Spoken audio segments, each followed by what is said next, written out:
বলেছেন একটা দল হকের পথে থাকবে, আহলে হাদিস। বেটা ওই আহলে হাদিস হচ্ছে ইমাম বুখারী, আহলে হাদিস হচ্ছে ইমাম আহমদ বিন হাম্বল যে 10 লক্ষ হাদিস জানতেন। আহলে হাদিস হচ্ছে ইমামে আজম আবু হানিফা যিনি 5 লক্ষ হাদিস মুখস্থ জানতেন। ওই আহলে হাদিস হলো ইমাম মুল্লা আলী কারি যিনি 2.5 লক্ষ হাদিসের হাফিজ জানতেন, মুখস্থ জানতেন। ওই আহলে হাদিস হলেন ইমাম শাফি যিনি লাখ লাখ হাদিস মুখস্থ জানতেন। তোমার পেটে লাথি মারলে তো 10টা হাদিস বের হবে না, তুমি কি করে আহলে হাদিস? এই জন্য বিরাদর ইসলাম খ্রিস্টানদের দেওয়া নামকে বাদ দিতে হবে কি হবে না? ইংরেজদের দেওয়া নামকে যারা মুসলমানদের পরিচয় বানাবে ওই দলকেও তালাক দিতে হবে, ওই মৌলবীকেও তালাক দিতে হবে। এখন মানুষকে বিভ্রান্তি করে বেড়ায় নামাজ নিয়ে। তোমার ইমানই ঠিক নাই তো তুমি নামাজ নিয়ে কি করবে? আমি একটা কথা আপনাকে বলি শুনেন, মাত্র একটা হাদিস সংক্ষিপ্ত আকারে শোনাবো, কারণ অনেক মাসলা মাসাইল বয়ান করার আমার আজকে আছে।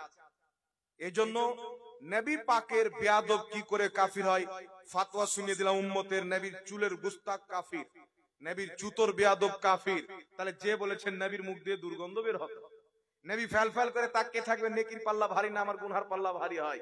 আর ইসলামের আকীদা হচ্ছে আল আম্বিয়াউ মাসুমুন, প্রত্যেক নবী মাসুম, তাদের দ্বারা দিয়ে কোনো গুনাহ হয় না, কোনো তাদের দ্বারা দিয়ে গুনাহ হয় না।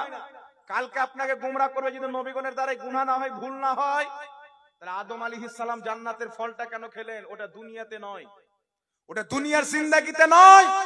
আর আদম আলাইহিস সালাম যে ফলটা খেয়েছিলেন এটা তিনার ইজতিহাদ। আর মুহাম্মদ রাসূলুল্লাহ বলেছেন যদি কোনো মুস্তাহিদ ইজতিহাদ করতে গিয়ে ভুল করে তাহলে ওই ব্যক্তিকে 1 নেকি পাওয়া যায়, সেটাকে ভুল বলা যায় না।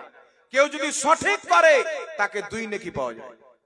আর জোরে হবে না সুবহানাল্লাহ? তাই সেটাকে ভুল বলা যাবে না। ওটা আদম আলাইহিস সালামের ইজতিহাদ, তাই দুনিয়াতে মানুষের আবাদি হয়ে গেল। আমি আসলাম, আপনি আসলেন, সারা পৃথিবী এসেছেন। একটা হাদিস শুনেন, ইমাম বাইহাকি রাহমাতুল্লাহ আলাইহি হাদিসটি সংকলন করেছেন। হযরতে আবু উবাইদা বিন সাররা যুদ্ধের ময়দানে গিয়েছেন নবীর পক্ষে কালেমা পড়ে সাহাবী হয়ে। তিনার বাপ সাররা কাফিরের পক্ষ থেকে এসেছেন, লড়াই চলছেন, বাবা কাফিরের পক্ষে, আবু উবাইদা নবীর সাহাবী, নবী পাকের পক্ষে ধুমধাড়াক্কা লড়াই চলছে। হযরতে আবু উবাইদা চেয়ে দেখছেন তিনার বাপের সামনে যেই সাহাবী যায় তিনাকে হত্যা করে দেয়, শহীদ করে দেয়। দৌড় দিয়ে আবু উবাইদা নবীর কাছে গেলেন, ইয়া রাসূলুল্লাহ, আমার বাপ অনেক শক্তিশালী, খুব ভালো তলোয়ার চালাতে জানে, ওয়ার করতে জানে, যুদ্ধ করতে জানে, আমার বাপের সামনে কেউ টিকবে না, আমাকে অনুমতি দেন, আমি আমার বাপের সাথে যুদ্ধ করব, কারণ আমি জানি আমার বাপ কিভাবে লড়াই করে, কিভাবে তলোয়ার চালায়।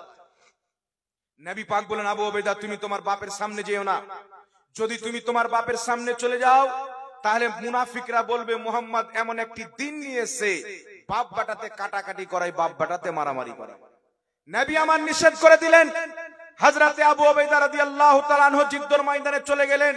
লড়াই করতে করতে তিনার বাপের দিকে চেয়ে দেখছেন নবী মুস্তাফার বড় বড় সাহাবীকে শহীদ করে দেয়। হযরতে আবু উবাইদা সহ্য না করতে পেরে বাপের সামনে ঝাঁপিয়ে পড়ে তলোয়ারের এমন একটা নিশানা বানিয়ে তিনার বাপকে তলোয়ার মেরেছেন, তিনার বাপ মরে জমিনে পড়ে গেল। হযরতে আবু উবাইদা নিজের ঘুটনাকে জমিনে ফেলে চিৎকার মেরে কান্না করতেছেন।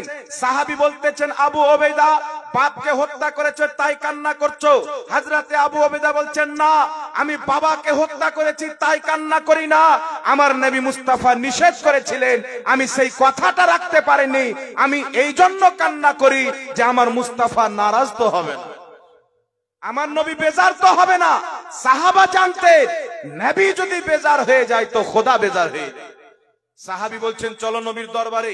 নিজের মাথার পাগড়িকে খুলে গলাতে ঝুলিয়ে মুজরিম সেজে আকা মুস্তাফার দরবারে হাজির হয়েছেন। ইয়া রাসূলুল্লাহ, আপনার কথা রাখতে পারেনি, আমি যদি না যেতাম আমার বাপ আপনার অসংখ্য সাহাবাকে শহীদ করে দিতেন, আমি সহ্য না করতে পেরে বাপের সামনে চলে গেছি, কারণ আমি জানতাম আমার বাপ কিভাবে ওয়ার করে। আমি তলোয়ার চালাতে শিখেছি, আমার বাবার কাছে শিখেছি, আমি লড়াই করতে শিখেছি, আমার বাবার কাছে শিখেছি, আমি ছাড়া তার মোকাবিলা কেউ করতে পারতো না। ইয়া রাসূলুল্লাহ, আপনার কথা না রাখতে পেরে বাবাকে হত্যা করেছি, আপনি তো নারাজ হয়ে যাননি? সুবহানাল্লাহ। রাসূলে পাক সাল্লাল্লাহু আলাইহি সাল্লামের চোখ দিয়ে পানি বেরিয়ে গেল। আল্লাহর নবী বলছেন, আবু উবাইদা আমি এই জন্য নিষেধ করেছিলাম যেন মুনাফিক গুজব না ছড়াতে পারে, বলতে না পারে ইসলাম ধর্ম বাপ বেটাতে মারামারি করায়, ইসলাম ধর্ম পিতা সন্তানে কাটাকাটি করায়, এই জন্য নিষেধ করেছিলাম। কিন্তু তুমি আমার মহব্বতে তোমার বাপকে হত্যা করেছো, তোমার প্রতি মুহাম্মদ রাসূলুল্লাহ রাজি, মুহাম্মাদের খোদাও রাজি। জোরে বলো সুবহানাল্লাহ। তুমি আমাকেও রাজি করেছো, আমার খোদাকেও রাজি করেছো। নবী পাক সাল্লাল্লাহু আলাইহি সাল্লাম যখন এই কথা বললেন, হযরতে আবু ওবাইদা গলা থেকে পাগড়িটাকে খুললেন, খোলার পর পাগড়িটাকে এইভাবে ঝুলাতে আরম্ভ করলেন। আল্লাহু আকবার বলছেন আর যাচ্ছেন, তাকবীর দিচ্ছেন আর যাচ্ছেন। আমার নবী সাহাবাকে বলছেন, যেই সাহাবা নবীর পাশে দাঁড়িয়ে আছেন, আল্লাহর নবী বলছেন, সাহাবী জান্নাতি যদি দেখতে চাও আমার আবু ওবাইদাকে দেখো, সে আমার মহব্বতে নিজের বাপকে হত্যা করেছে, আল্লাহ জাহান্নামের আগুন তার জন্য হারাম করে দিয়েছে। এটা হচ্ছে নবীর মহব্বত। আজকে মৌলবীর বক্তব্য শুনে কেউ বলছে নবীকে সালাম দেওয়া যাবে না, কেউ বলছে নবীর জন্য দাঁড়ানো যাবে না, কেউ বলছে নবীর নাম চুমুন দেওয়া যাবে না। আপনার মুখে যদি সকাল সন্ধ্যা শয়তান পেশাব করে, আল্লাহই তো চাই না নাপাক মুখে নবীর নাম লাগুক। আপনি চুমুন দেন না নয়, আপনার সাবানকে আল্লাহ পছন্দ করেনি। আল্লাহ তাবারাক ওয়া তাআলা নবীর প্রথম খলিফা আবু বকর সিদ্দিকের জবান পছন্দ করেছিলেন, তিনি নবী মুস্তাফার নামকে চুমন দিয়ে নিজের চোখে লাগিয়েছিলেন। বল সুবহানাল্লাহ। কোন মৌলবি যদি বলে আমরা নবীর নাম চুমন দিই না, সকাল সন্ধ্যার মুখে শয়তান পেশাব করে, আল্লাহ চাই না নাপাক মুখে আমার নবীর পবিত্র নাম লাগলো, এই মৌলবিকে তালাক দেন। মৌলবিকে বলবেন, শুনো আমরা নবীর কলমা পাঠ করেছি, নবীর নাম চুমন দিব, চোখে লাগাবো, মুখে লাগাবো, বুকে লাগাবো, আমাদের নবীকে আমাদের অন্তরে ভরে রাখবো। মৌলবি তোর দরকার নাই, মুহাম্মদ রাসূলুল্লাহর দরকার আছে। সুবহানাল্লাহ, সুবহানাল্লাহ। আকীদা রাখতে হবে। আপনাকে বলা হয় বাপকে হত্যা করে নবীর মহব্বতে পারবেন? জি, বাপ আল্লাহ বলছেন ওয়ালা তাকুল্লাহুমা উফ, মা বাপকে উফ পর্যন্ত কষ্ট দিও না। আল্লাহর হাবিব বলছেন, যেই ব্যক্তি বাপের কদম চুমুন দিল সেই ব্যক্তি জান্নাতের গেটকে চুমুন দিল। আর আবু উবাইদা বাপকে হত্যা করেছেন, নবী বলছেন আল্লাহও রাজি, আমি মুস্তাফাও রাজি, জাহান্নামের আগুন হারাম। কারণটি কি? তিনার বাপ নবী পাকের বেয়াদব ছিল। বাপ যদি নবীর বেয়াদব হয় তার সাথে ঈমানদারের সম্পর্ক থাকতে পারে না। जो नबी का नहीं वो हमारा नहीं। এই শিক্ষা আল্লাহ দিয়েছেন আদমকে, এই শিক্ষা ইবলিসকে আল্লাহ বলেছিলেন তুমি আদমের হতে পারলে না, जो नबी का नहीं वो हमारा नहीं। আল্লাহ বলেছেন যে আমার নবী নয় সে আমার নয়। একটু জোরে হবে না সুবহানাল্লাহ? সুবহানাল্লাহ। আর একটু জোরে বলেন সুবহানাল্লাহ। সুবহানাল্লাহ। একটা হাদিস শুনেন, বুখারী শরীফের মধ্যে হাদিস, মুসলিম শরীফের মধ্যে হাদিস, মিশকাত শরীফের মধ্যে হাদিস, বুখারী শরীফ কিতাবুল ঈমানের মধ্যে হাদিস। রাসূল কায়নাত বলছেন লা ইউমিনু আহাদুকুম হাত্তা আকুনা আহাব্বা ইলাইহি মিন ওয়ালিদিহি ওয়া ওয়ালাদিহি ওয়ান নাস আজমাইন। আল্লাহর হাবিব বলছেন অতক্ষণ পর্যন্ত কোন ব্যক্তি ঈমানদার হতে পারে না যতক্ষণ পর্যন্ত নিজের বাপ চাইতে বেশি, নিজের মা চাইতে বেশি, নিজের ছেলে চাইতে বেশি, নিজের মেয়ে চাইতে বেশি, নিজের আত্মীয় স্বজন চাইতে বেশি, ওয়ান নাস আজমাইন, এক কথা আল্লাহর পরে সবার চাইতে বেশি যে মুস্তাফাকে না ভালোবাসবে লা ইউমিনু, ঈমানদার হতে পারে না। সেই ব্যক্তি মুসলমান হতে পারে না। নবীর ভালোবাসা তো সহজ মনে করিয়েন না, রাসূল পাকের মহব্বতকে অত হালকা মনে করিয়েন না। আল্লাহর কসম খেয়ে বলি, কোন ব্যক্তি যদি নিজের জীবন পর্যন্ত, নিজের কিডনি পর্যন্ত, নিজের কলিজা পর্যন্ত, নিজের ফেফড়া পর্যন্ত ইসলামের রাস্তায় খরচ করে দেয়, মসজিদ তৈরি করে, মাদ্রাসা তৈরি করে, তার ধারণা যদি রাসূলুল্লাহর ব্যাপারে চুল পরিমাণে হয়, আর যারা নবীর বিপক্ষে ধারণা রাখে, নবী ভুল করেছেন, নবীর মুখ দিয়ে দুর্গন্ধ বের হয়, নবী কবরে মরা মানুষ পড়ে আছে, নবীর বাপ মা জাহান্নামী, এই রকম মৌলবীকে যারা সাপোর্ট করে তাদের দলে চলবে, নিজের কিডনি যদি দান করে দেয় সেই ব্যক্তি জাহান্নাম যাবেই যাবে। বল সুবহানাল্লাহ। কোন মায়ের লাল তাকে জান্নাতে নিয়ে যেতে পারবে না। এই মৌলবী কিয়ামতে উলঙ্গ অবস্থায় থাকবে, নিজের ঠিকানা থাকবে না, আপনাকে কি দেখবে? সবাই খুঁজে বেড়াবে আল্লাহকে কি করে রাজি করব। আমার আল্লাহ রহমত দিয়ে থাকবেন মুহাম্মদ রাসূলুল্লাহকে কি করে রাজি করব। একটু সুবহানাল্লাহ হবে না বাবা? কেউ কাজে আসবে না, আপনার কাজে আসবে মুস্তাফা। গুনাহে লিপ্ত হয়েছেন, আহলে সুন্নাত ওয়াল জামাতের প্রতি কায়েম থাকেন। আপনি বলবেন হুজুর আহলে সুন্নাত ওয়াল জামাত সুন্নি জামাত জান্নাতি, আর দলিল কি? দলিল লাগবে কিনা এটা বলেন। আহলে হাদিস তো বলতে পারে আমরা আহলে সুন্নাত ওয়াল জামাত, আমাদের জান্নাতি হওয়ার একটা দলিল আমি আপনাদের সকলকে চ্যালেঞ্জ করলাম, কোন একজন আমাদের হক্কানি আলিমের ডুপ্লিকেট নয়, গাহাপাটি বাংলাদেশে অনেক বেরিয়েছে সুন্নি নাম দিয়ে হুহা হুহা জিকির করে। একটা বক্তা দেখছি বাংলাদেশের জিকির করছে এবার ওই যে আমিও সুন্নি, ও সুন্নি নয়, ও আসলে ভণ্ড লোক। কথা বুঝতে পারছেন? এই ভণ্ড নয়, একজন আহলে সুন্নাত ওয়াল জামাতের বিজ্ঞ আলিমের বক্তব্য দেখান যে বক্তব্যের মধ্যে রাসূল পাকের শান মানে চুল পরিমাণে কটূক্তি দেখা যায়। চ্যালেঞ্জ দেখাতে পারবেন। আর আপনি বলেন যে আহলে হাদিসদের মৌলবীর দেখান, আপনাকে এখনই 4-5টা শুনিয়ে দিবেন। এরা কোরআন হাদিস পড়ে এই জন্য যে কোনটা দিয়ে নবীর ইলমকে কমানো যাবে, কোনটা দিয়ে নবীকে সাধারণ বানানো যাবে, এইগুলো খোঁজাখুঁজি করে। আল্লাহ পাক যেগুলো বয়ান করেছেন সেইগুলো খোঁজাখুঁজি করে না। আর এদের দলে যারা চলে যায় এদেরকে বুখারী খুলে দেন, মানবে না। এদের নিকটে জাকির নায়েক হোক আর বাংলাদেশের ওই কি কাজদার নাম ওই হোক, এই যেটা বলে দিল ওটাই ওদের ইসলাম। বাংলাদেশের একজন মৌলবী বলছেন নবী পাক সাল্লাল্লাহু আলাইহি ওয়াসাল্লাম লিখতে পড়তে জানতেন না, আক্ষরিক জ্ঞান রাসূলের ছিল না, বলেছে না? এই বিষয়ে একটি আমার কিতাব লেখা হয়েছে, কিতাবটির নাম হচ্ছে রাসূল সাল্লাল্লাহু আলাইহি ওয়াসাল্লাম কি নিরক্ষর ছিলেন। কাঁচা কমচি দিয়ে ধুলাই করেছি বাবা। কিতাবটি যদি ছাপানো হয় মাওলানা আনিকুলকে এখানে দেব মসজিদে, আপনারা সংগ্রহ করার চেষ্টা করবেন। কিয়ামত পর্যন্ত কোন বদমাযহাব এতটুকু মায়ের দুধ পান করেননি যে সেই কিতাবের রদ্দে কোনো কিতাব লিখে। মাত্র একটা দলিল আপনাকে দিচ্ছি, উঠান বুখারী শরীফ হাদিস নাম্বার 2699, সুলহে হুদাইবিয়ার হাদিস। আমার আপনার নবী ইহুদিদের সাথে চুক্তিপত্র লিখলেন, আল্লাহর নবী আঙ্গুঠা মারলেন মুহাম্মদ রাসূলুল্লাহ। ইহুদির কাছে চিঠি চলে আসলো এইভাবে, ইহুদি দেখছেন চিঠির নিচে লেখা আছে মুহাম্মদ রাসূলুল্লাহ। ইহুদিরা বললেন আপনাকে তো আমরা রাসূল মানি না, যদি রাসূল মানতাম আমাদের পরামর্শের দরকার পড়তো না, আমাদের ঝগড়া হতো না, বিবাদ হতো না, আপনি এটা কাটিয়ে নিজের নামটা লেখেন।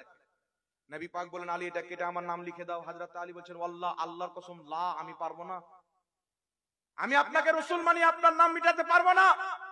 আমার নবী আলীর হাত থেকে কাগজটা নিলেন, মুহাম্মদ রাসূলুল্লাহ শব্দটা মুছে দিলেন। বুখারী শরীফ 2699 নম্বর হাদিস, কোন মায়ের লাল যদি হাওয়ালা ভুল প্রমাণ করতে পারে 5 লক্ষ টাকা তাকে পুরস্কার দেবে। যেটা চোরের শাস্তি ওটা আমার শাস্তি। খুলেন বুখারী শরীফ, কাতাবা মুহাম্মদ ইবনে আব্দুল্লাহ, আমার নবী নিজের হাতে লিখলেন মুহাম্মদ ইবনে আব্দুল্লাহ। জোরে বলেন সুবহানাল্লাহ। সুবহানাল্লাহ সুবহানাল্লাহ। এই জন্য ইমাম ইবনে হাজার আসকালানী নিজের কিতাব বুখারী শরীফের শারা ফাতহুল বারির মধ্যে লিখছেন নবী পাক নিজের হাতে সিগনেচার করেছেন। মক্কা মদিনার ইমাম ইসমাইল হাক্কি রাহমাতুল্লাহ আলাইহি নিজের কিতাব তাফসিরে রুহুল বায়ানের মধ্যে লিখছেন নবী পাক আক্ষরিক জ্ঞান জানতেন, অপরকে শিক্ষা দিতেন। ইমাম কাজী আয়াজ নিজের কিতাব শেফা শরীফের মধ্যে হাদিস নিয়ে এসেছেন হযরত আমিরে মুআবিয়াকে আমার আপনার নবী এক আলিফ থেকে নিয়ে ইয়া পর্যন্ত লিখতে শিখিয়েছেন। হে পৃথিবীর মানুষ, আপনাকে বলতে চাই কিয়ামত আসতে পারে, কোন স্পষ্ট হাদিস স্পষ্ট কোরআন পাকের একটা কেউ আয়াত দেখাতে পারে না যে মুস্তাফা নিরক্ষর ছিল। চ্যালেঞ্জ। আমি বুখারীর হাদিস দিলাম 2699 নম্বর হাদিস, আমি শেফা শরীফের হাদিস দিলাম, আমি সালাফদের কওলকে পেশ করলাম। নিজেকে বলছে সালাফি, সালাফরা লিখছে নবী লিখতেও জানতেন পড়তেও জানতেন, আর এ বেটা বলছে লিখতে পড়তে জানতেন না। এ সালাফি নয়, এ হচ্ছে মোবাইলের উল্টা করে সেলফি, সোজা করে নয়। এদের থেকে ঈমান বাঁচাতে হবে বাবা। আমাদের আকীদা কি শুনেন, আমার নবী মুস্তাফা লিখতে পড়তে জানতেন কিনা থাক, আল্লাহর কসম খেয়ে বলি মুস্তাফা যদি ইশারা করে দিতেন পৃথিবীর গাছপালা কলম হয়ে সমুদ্রের পানি কালি হয়ে পুরো জমিনে লিখে ভরে দিতেন। জোরে বল সুবহানাল্লাহ।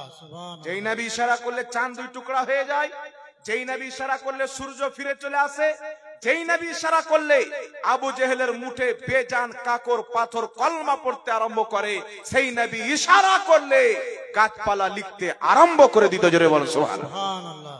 আরে গাধা মৌলবী বলছেন নবী লিখতে পড়তে জানতেন না।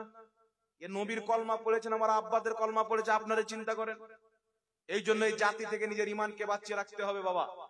একটা হাদিস শোনাচ্ছি, শুনেন। বলবেন হুজুর তারাও তো কোরআন পড়ে ওয়াজ করে। আচ্ছা বলেন তো ইবলিসের চাইতে বেশি শিক্ষিত আছে? যে জিবরিলকে পড়িয়েছেন, মিকাইলকে পড়িয়েছেন, ইসরাফিলকে পড়িয়েছেন, আল্লাহর ফেরেশতাদের যে উস্তাদ। একজন লোক বলছে হুজুর ও মিশর থেকে এরকম ভুল বলছে, মানে বুখারীর হাদিস দেখালাম, একটা আজহারি বলেছে, তো হাদিস দেখার পরে বলছে হুজুর মিশর থেকে এসে যদি এরকম ভুল বলে তো আমাদের ঈমান যাবে কোথায়? আমরা তোমার মগজে যদি গোবর ভরা থাকে তো তোমাকে আমি কি দিয়ে বুঝাবো? তোমার ব্রেন নাই? যে রাসূলগণ দুনিয়াতে আসেন কি জন্য? নবী বলছেন বইস্ত মুআল্লিমান, আমি পৃথিবীতে শিক্ষক হয়ে এসেছি।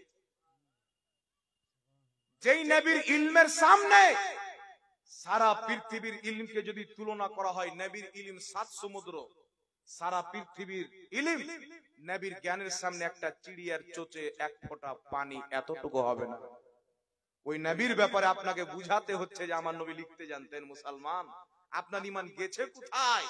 চোখ বন্ধ করে বিশ্বাস করতে হবে আমার নবীর মতন কেউ পড়নেওয়ালা হয়নি, আমার নবীর মতন কেউ লিখনেওয়ালা হয়নি, আমার নবীর মতন কেউ বুঝনেওয়ালা হয়নি, আমার নবীর মতন কেউ বুঝানেওয়ালা হয়নি, আর কিয়ামতের সকাল পর্যন্ত কেউ হবে না। মুসলমান, এই বিশ্বাস আপনাকে রাখতে হবে, এই আকীদা রাখতে হবে। কেউ যদি বলে নবী লিখতে জানতেন না, আপনি ডাইরেক্ট বলে দিবেন ওয়াহাবি তোমাদের নবী লিখতে জানতো না, আমাদের নবী লিখতে জানে। সুবহানাল্লাহ বলো। সুবহানাল্লাহ। লা মাযহাবিদের গুরু ওয়াহিদুজ্জামান নিজের কিতাব হাদিয়াতুল মাহাদির মধ্যে লিখতেছেন, রাম, শঙ্কর, লক্ষ্মণ, কানাইয়া এরা সব আল্লাহ পাকের নেক নবী ছিলেন মুহাম্মদ সাল্লাল্লাহু আলাইহি সাল্লামের মধ্যে, আর এদের মধ্যে নবী হওয়াতে কোনো তফাৎ নাই। সুতরাং এদেরকে নবী মানা, এদের প্রতি ঈমান নিয়ে আসা ওয়াজিব। নাউজুবিল্লাহ। তো আপনি বলে দিবেন তোমাদের রাম নবী লিখতে পড়তে জানতো না, তোমরা যাদেরকে নবী মানো লিখতে পড়তে জানতো না, এটা তোমাদের ব্যাপার, তোমরা কাকে মানো। কিন্তু আমাদের নবী মুহাম্মদ রাসূলুল্লাহ লিখতেও জানতেন, পড়তেও জানতেন। জোরে বলেন সুবহানাল্লাহ। আমাদের আল্লাহ কোরআন পাকে শিক্ষা দিয়েছেন লাকুম দীনুকুম ওয়ালিয়া দীন, তোমরা তোমাদের ধর্ম চলো, আমরা আমাদের ধর্মে চলি। হিন্দু ভাই হিন্দু ধর্ম পালন করবে, মুসলিম মুসলমান ধর্ম পালন করবে, খ্রিস্টান খ্রিস্টান ধর্ম পালন করবে, ইহুদি ইহুদি ধর্ম পালন করবে, সব আপনা আপনা ধর্মে চলবে। কেউ যদি হিন্দু ধর্মের বিপক্ষে কথা বলে লড়াই লাগবে, কেউ যদি মুসলিম ধর্মের বিপক্ষে কথা বলে লড়াই লাগবে। আর কোন ধর্ম লড়াই চাই না, কোন ধর্ম লড়াই চাই না। কিন্তু এই প্রথম জাতি ওয়াহাবি মতবাদ, যে নিজের নবীর বুরাই বের করতে বড় বড় মাদ্রাসা খুলে রেখেছেন, বড় বড় মাদ্রাসা নবীর বেয়াদবি খোঁজার জন্য। আমাদের মাদ্রাসায় যখন ছাত্র ভর্তি হয়, আমরা সেই ছাত্রকে শিক্ষা দিই কি জানেন? সর্বপ্রথম ফজর নামাজের পর চুপচাপ খাড়ো হয়ে আদবের সহিত হাত বেঁধে আগে নবীর প্রতি সালাম পড়ো। কারণ কোরআন পড়ে পড়বে, নবীর মোহাব্বতটা আগে শিখো। কারণ বেগার ইশকে মোহাম্মদ जो पढ़ते हैं बुखारी आता है बुखार उसको नहीं आती बुखारी। আগে আদব সিনাতে মুস্তাফার বসাও, তারপরেই তুমি পড়তে আরম্ভ করবে। কোরআনও বুঝে আসবে, হাদিসও বুঝে আসবে। আর নবীর যদি আদব না থাকে, আল্লাহ বলেন এই কোরআন পড়ে অনেক লোক হেদায়েত পাবে, এই কোরআন পড়ে অনেক লোক পথভ্রষ্ট হবে। রাসূলুল্লাহর মোহাব্বত নিয়ে যারা পড়বে হেদায়েত পাবে, আর রাসূলুল্লাহর বেয়াদবি নিয়ে যারা পড়বে তারা পথভ্রষ্ট হবে। আল্লাহ আমাদেরকে হেদায়েতের পথ আহলে সুন্নাত ওয়াল জামাত, সুন্নি জামাত, খাজা মঈনুদ্দিন চিশতির দল, গাউসে আজমের দল, ইমামে আজম আবু হানিফার দল, কারবালার ইমামে হুসাইনের দলে রেখেছেন। বলেন আলহামদুলিল্লাহ। আলহামদুলিল্লাহ। এবার আপনাদের সম্মুখে কয়েকটি মাসআলা উপস্থাপন করব। বাবা একটা কথা মনে রাখবেন, কোন জায়গা কবরস্থানে মাটি দিতে গেলেন, সেই জায়গাতে যদি বলে মিনহা খলাকনাকুম, আপনারা খবরদার দোয়া পড়বেন না দয়া করে।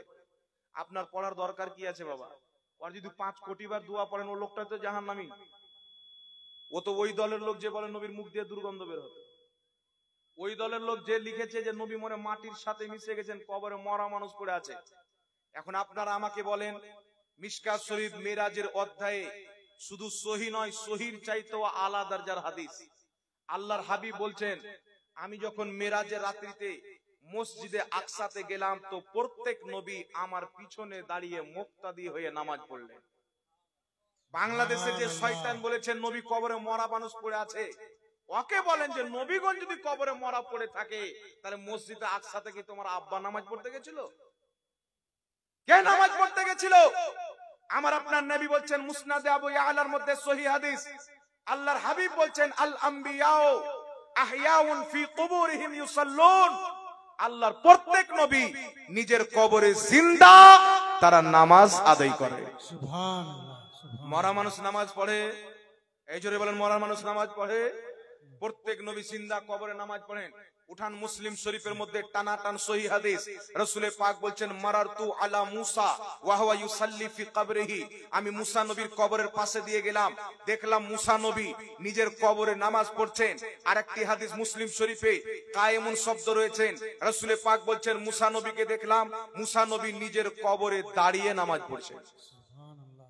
মরা মানুষ দাঁড়ায়, জোরে বলেন। দেহের মধ্যে যদি আত্মা না থাকে দেহটা খাড়া হবে, হাত পাও হিলবে। নবী বলছেন মুসা নবীকে দেখলাম দাঁড়িয়ে নামাজ পড়ছেন। মুসলিম শরীফের সহি হাদিস, যেই কিতাবের মধ্যে জাল হাদিস নাই, তাহলে বোঝা গেল যদি মুসা আলাইহিস সালাম ইন্তিকালের হাজারো বছর পর নিজের কবরে দাঁড়িয়ে নামাজ পড়ে, তো মুসারও যিনি নবী মুহাম্মদ রাসূলুল্লাহ কিয়ামতের সকাল পর্যন্ত কবরে জিন্দা আছে। জোরে বলেন সুবহানাল্লাহ। সুবহানাল্লাহ, সুবহানাল্লাহ।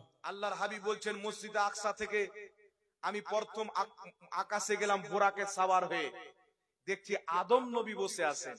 আদম আলাইহিস সালাম সালাম করলেন, বললেন খুশ আমদেদ, মারহাবা মারহাবা। আল্লাহর নবী কথা বললেন, দ্বিতীয় আসমানে তৃতীয় আসমানে প্রত্যেক আকাশে নবীগণের সাথে সাক্ষাৎ হলো। 6 নম্বর আকাশে আপনার মুসা আলাইহিস সালামের সঙ্গে সাক্ষাৎ, 7 নম্বর আকাশে ইব্রাহিম নবীর সঙ্গে সাক্ষাৎ। আপনারা বলেন আদম আলাইহিস সালাম ইন্তিকাল করেছেন কি করেননি? এই জোরে বলেন, ইন্তিকাল করেছেন কি করেননি? করেছে। সর্বপ্রথম মানুষ ইন্তিকাল করেছেন দুনিয়া, ইব্রাহিম নবী ইন্তিকাল করেছেন, মুসা নবী ইন্তিকাল করেছেন, ইউসুফ নবী ইন্তিকাল করেছেন, নূহ নবী ইন্তিকাল করেছেন। তারপরে উনাদেরকে আমার নবী ইন্তিকালের হাজারো বছর পর দেখছেন, কাউকে প্রথম আকাশ, কাউকে দ্বিতীয় আকাশে, কাউকে তৃতীয় আকাশে, কাউকে 6 নম্বর আকাশে, কাউকে 7 নম্বর আকাশে।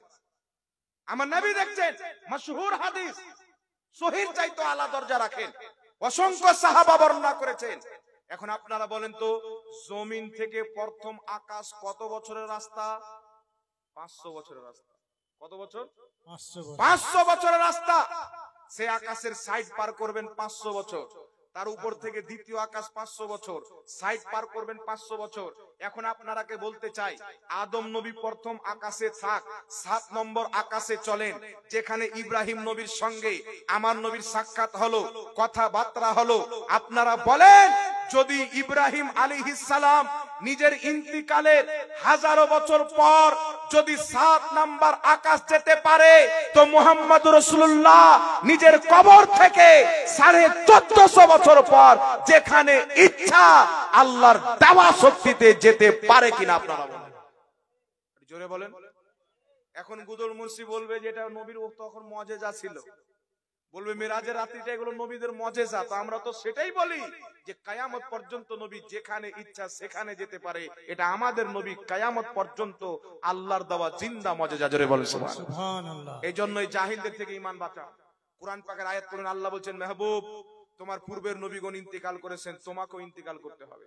তো আমরা তো মানি যে নবী ইন্তিকাল করেছেন, ইন্তেকালের পর নবীগণের আত্মা ফিরিয়ে দেওয়া হয়, তিনারা যেমন দুনিয়াতে জিন্দা নিজের কবরও জিন্দা। সুবহানাল্লাহ, সুবহানাল্লাহ। আর শুধু জিন্দা নয়, বুখারী শরীফ হাদিস নাম্বার 120, মা আয়েশা জিজ্ঞাসা করছেন ইয়া রাসূলুল্লাহ আপনার ইন্তিকালের পর সর্বপ্রথম আপনার সাথে কার সাক্ষাৎ হবে? রাসূল পাক বললেন তোমাদের মধ্যে যার হাত সবচেয়ে বেশি লম্বা তার সাক্ষাৎ হবে। মা আয়েশা খড়ি নিয়ে পাটকাঠি বা কোন একটা জিনিস নিয়ে হাতগুলো নাপতে আরম্ভ করলেন। তো নবী পাকের পর সর্বপ্রথম তিনার যে স্ত্রী ইন্তিকাল করেছিলেন তিনার নাম হলো যায়েনাব রাদিয়াল্লাহু তাআলা আনহা। তো মা আয়েশা বললেন আমরা বুঝতে পারলাম যে হাত লম্বা মানে যে দান বেশি করে করে। তো হযরতে যায়েনাব সবচেয়ে বেশি দান করতেন। হযরতে যায়েনাব নবীর ইন্তিকালের পর সর্বপ্রথম নবীর কবরে হযরতে যায়েনাবের সাক্ষাৎ হয়েছে। একটু জোরে বলতে হবে সুবহানাল্লাহ। তো নবীগণ জিন্দা পালাস্তিনাদের পরিবারের সাথে তিনাদের কবরে সাক্ষাৎ হয়। একটু জোরে হবে না বাবা সুবহানাল্লাহ? এটা সুবহানাল্লাহ, বুখারীর হাদিস, সুবহানাল্লাহ। মুসলিমের হাদিস, মিশকাত শরীফের হাদিস, মুসনাদে আবু ইয়ালার হাদিস। এখন আপনারা বলেন এতগুলো হাদিস থাকতে মৌলবী বলছেন নবী কবরে মরা পড়ে আছে, তোমাদের নবী মরা পড়ে আছে, আমাদের নবী জিন্দা জিন্দা জিন্দা নবী শুয়ে আছেন। তাই এই সমস্ত হাদিসকে বেরেলির সরতাজ আলা হযরত মুজাদ্দিদে দ্বীন ও মিল্লাত ইমামে ইশক ও মোহাব্বত নবী মুস্তাফার এই সমস্ত হাদিসকে একত্রিত করে বললেন, হে পৃথিবীর মানুষ, আমার নবী বলেছেন প্রত্যেক নবী জিন্দা। আমি আহমদ রাজার আকীদা নবী কবরে জিন্দা। তাই আলা হযরত বলছেন তু জিন্দা হে ওয়াল্লাহ, তু জিন্দা হে ওয়াল্লাহ, মেরে চশমে আলম से छुप जाने वाले। আল্লাহু আকবার, ইয়া রাসূলুল্লাহ জিন্দাবাদ। এখন আপনাকে বলুন কাফন দেওয়া হলো না, গোসল করা হয়নি, কবর রাখা হয়নি। শয়তান যে যুক্তি দিয়েছিল, আল্লাহ আমি আগুনের তৈরি, আদম মাটির তৈরি, আমি আগুন হয়ে মাটির সামনে কি করে ঝুঁকবো, এই যুক্তি এই মৌলবী আপনাকে দিবে। বলবেন যুক্তিকে তালাক। আমার নবী বলেছেন আল আম্বিয়া ও আহিয়াউন ফি কুবুরিহিম ইউসাল্লুন, টানাটান সহিহ হাদিস, লা মাযহাবিদের গুরু আলবানী পর্যন্ত সহিহ বলেছে। তাকে বলবেন আমাদের নবী বলেছেন প্রত্যেক নবী নিজের কবরে জিন্দা নামাজ পড়ে, যেটা নবীর দেওয়া আকীদা, ওটা আমরা সুন্নি মুসলমানের আকীদা। জোরে বলেন সুবহানাল্লাহ। ওই মৌলবীকে তালাক দিবেন বাবা। এই জন্য ইউটিউব ফেসবুক সাবধানে চালাতে হবে, সাবধানে। যে কোনো মৌলবী আসলেন ঘুমটা লাগিয়ে, আপনি মনে করেন বাপরে মদিনা থেকে পড়েছে। একজন আমাকে বলছে হুজুর মদিনাতে পড়েছেন, মক্কাতে পড়েছেন, তো আবু জেহেল কোথায় পড়েছিল? জি, আবু জেহেল কোথায় পড়েছিল? মক্কা মদিনাতে না পড়েছিল? ওর বাড়ি তো ওখানে ছিল। কিছু লোক আবার মার্কেটের লোকে এসে হুজুর মক্কা মদিনাতে মিলাদ হয় না, এরকম বলে কিনা? ইয়া নবী সালাম আলাইকুম মক্কাতে পেলাম না। তো মক্কাতে পাবেন কি করে? আগে মক্কার ইতিহাস পড়েন। তুমি যে সৌদি আরব বলো, বেটা সৌদি আরব নামটাই আরবের নয়, আরবের নাম হচ্ছে হেজাজে মুকদ্দাস। কি নাম? এই নামকে পরিবর্তন করেছে খেলাফতে উসমানিয়া অটোমান এম্পায়ারকে ভেঙে কে? আমেরিকা এবং বার্তানিয়া সুন্নি হুকুমতকে, মুসলমানদের হুকুমতকে শেষ করে তারা ওয়াহাবি মতবাদের হুকুমত ওখানে বসিয়ে আল্লাহ ওয়ালাদের মাজারকে ভেঙে চুরমাচার করে দিয়েছে। আজ থেকে ৭০-৭৫ বছর পূর্বে কেউ যদি বলে মক্কা মদিনাতে কিয়াম হয় না, মিলাদ হয় না, জুলুস হয় না, আমি চ্যালেঞ্জ করে বলছি পৃথিবীর মাটিতে কোনো মৌলবী থাকলে আমার সামনে নিয়ে আসে, বসান ওকে। যদি ফেস টু ফেস হিম্মত না থাকে, অনলাইনের মাধ্যমে বসান। আমি প্রমাণ করব ২৫০ বছর পূর্বের মক্কার ইমামের কিতাব থেকে, ১০০ বছর পূর্বের মক্কার ইমামের কিতাব থেকে, ৭০০ বছর পূর্বের মক্কার ইমামের কিতাব থেকে, ৯৫০ বছর পূর্বের মক্কার ইমামের কিতাব থেকে প্রমাণ করব তারা নিজের কিতাবে লিপিবদ্ধ করেছে। যুগ যুগ থেকে আরববাসী যখন নবী মুস্তাফার জন্মের মাসের চাঁদ উদিত হয়, পুরো আরবের মাটিতে বড় ১২ই রবিউল আউয়ালকে ঈদ হিসাবে পালন করা হয়। সুবহানাল্লাহ, সুবহানাল্লাহ। এখন আপনাকে যখন ঈদ মিলাদুন নবীর কথা উঠলো, একটা করে শুনে যান বাবা। এর যতটি প্রশ্ন এসে একটু টাইম বেশি লাগবে। তো আপনারা যদি ফ্রিতে শুনতে চান, আপনাদের কাছে তো টাকা লাইনি না, কি বলেন? যে ৫০০ করে দেওয়ার গেটে ঢুকে বলেছেন কি সভাপতি সাহেব? হ্যাঁ, আজি সাহেব কথা বলেননি আপনাদেরকে। এই জন্য আপনারা একটু ধৈর্য ধরে শুনেন। কালকে আপনার কানে ফুসকুতি দিয়ে ঈমান ধ্বংস করার চেষ্টা করবেন। ওকে বলবেন আমাদের কাছে কেন আসো? আচ্ছা বলেন তো, কাউকে যদি ক্যান্সার হয় আর ওই ব্যক্তি যদি গ্রামের হাতুড়িয়া ডাক্তারের কাছে যায়, তো ওকে মানুষ পাগলা বলবে কি বলবে না? বলবে, অবশ্যই বলবে। কেউ যদি বলে যে আমি পড়ালেখা করতে স্কুলে ভর্তি হয়েছি, কোন স্কুলে? বলছে ওই যে আপনার ইটাহার মোড়ে একটা ঘর আছে, ওই ঘরের স্কুলে যাচ্ছেন। তো সব ওই ঘরে জুয়া খেলছে আর গাঁজা টানছে। তো ওই স্কুলে পড়াশোনার ব্যাপারে কিছু বুঝতে পারবে? কথা বলে তো কেউ। আল্লাহ বলছেন যারা, যেটা তুমি জানো না, যারা জানে তাদের কাছে জানো, আর এই জাতি হলো যারা জানে না তাদেরকে গিয়ে গুমরা করো। হিম্মত হয়নি যে আমাদের সামনে চলে আসে, ক্ষমতা নয়। আমি চ্যালেঞ্জ করে বলেছি, আজও চ্যালেঞ্জ করছি আপনাকে। আমরা প্রমাণ করব লা মাযহাবিদের আকীদা আল্লাহর ব্যাপারে খারাপ, রাসূলুল্লাহর ব্যাপারে খারাপ, বিদাতি আকীদা। তারা আল্লাহর হাত, পাও, কান, নাক, আল্লাহর দেহু আল্লাহর জিসিম মানে কিয়ামতের সকাল পর্যন্ত চ্যালেঞ্জ। কোন লামাযহাবী মৌলবী যদি আল্লাহ পাকের দেহ প্রমাণ করতে পারে, আকার আকৃতি প্রমাণ করতে পারে, হাত পা প্রমাণিত করতে পারে, আর হিম্মত যদি থাকে আমাদের চ্যালেঞ্জ অ্যাকসেপ্ট করে ফেস টু ফেস সামনে বসো, কিয়ামত আসা সম্ভব হবে। আল্লাহ পাকের জিসিম আকার আকৃতি প্রমাণ করা সম্ভব হবে না মুসলমান, জীবনে হবে না, হিম্মত হবে না। কথা বলিয়েন আপনারা, মনে করিয়েন না যে বলে হয়তো চলে যাবে। কথা বলিয়েন, সারা বাংলাতে ঘুরে বেড়ায় আলহামদুলিল্লাহ, কোন লামাযহাবীর ক্ষমতা হয়নি। এ আপনাকে গুমরাহ করবে কি মিলাদুন নবী পালন করা যাবে না, আরবে হয় না।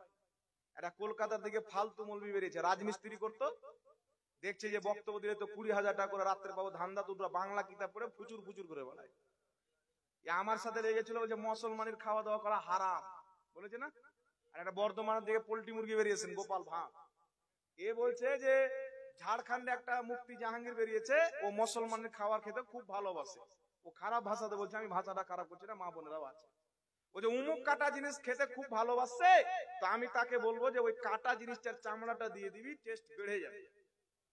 তো আমি আমার মাদ্রাসায় আলোচনা করতেছিলাম, তো আমার মাদ্রাসার একজন শিক্ষক বললেন, হুজুর ওই কাটা চামড়া দিলে টেস্ট বেড়ে যাবে, ও বেটা জানলো কি করে?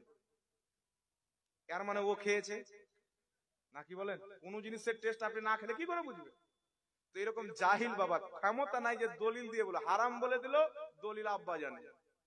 কিন্তু শুনেন, ভালো করে শুনেন, কিতাবটির নাম হচ্ছে আল আদাবুল মুফরাদ, লেখকের নাম হচ্ছে ইমাম বুখারী, হাদিসের কিতাব।